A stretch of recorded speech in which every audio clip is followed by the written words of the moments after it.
What's up, everybody? What's up? What's up? What's up? Welcome back to the AM, guys. So, real quick, just to jump straight into things, I really want to talk about friction today.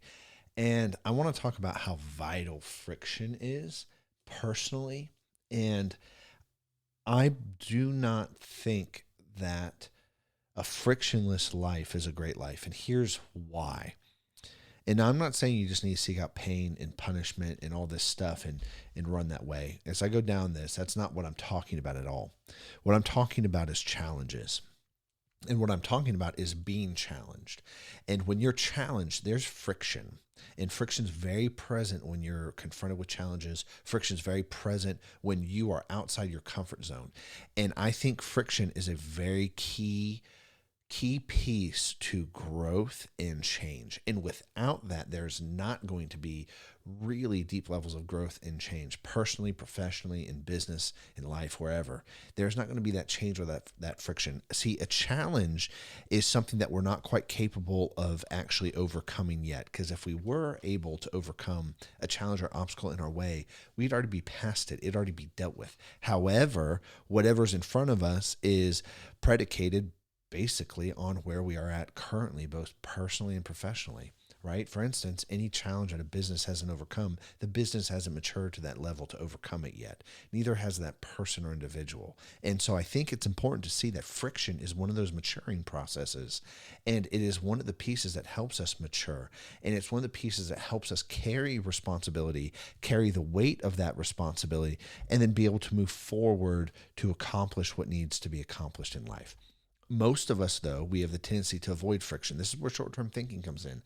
I've talked a ton about short-term thinking. You do things for the short term. You don't think through and actually have long-term plans. What you're after is a frictionless life. Like, I don't want to feel discomfort.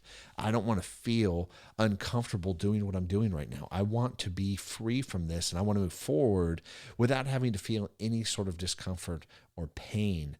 And then as a result, you're just in short term. And then as what actually comes out of that and what is produced by that is lots of pain.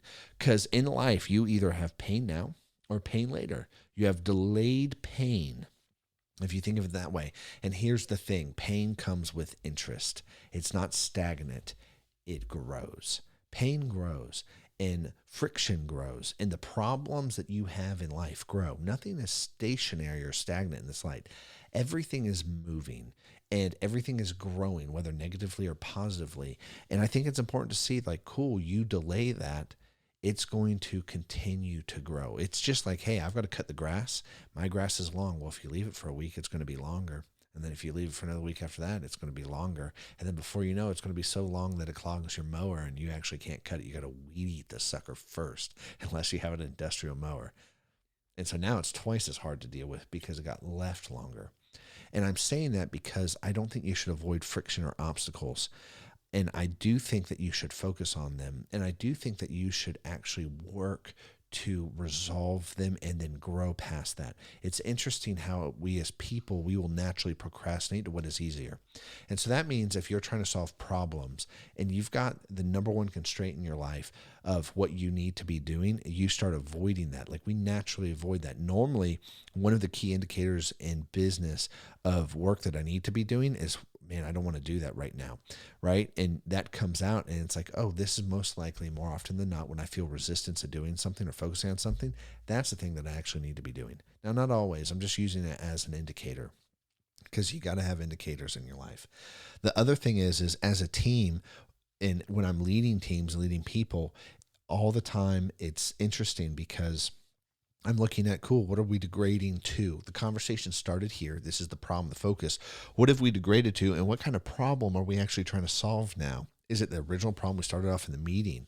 And this is when we're planning, this is when we're building or creating. And it's interesting to watch how we will begin diverting to all of these other problems that are less important. And an example of this is if you have to finish something for work, oftentimes, and if you're working from home, you'll get up, oh, I'll go do the dishes. Or for instance, this is a lot of people, you have to budget, you have to sit down and work through your budget and plan out next month's budget. But instead, I'll do the dishes.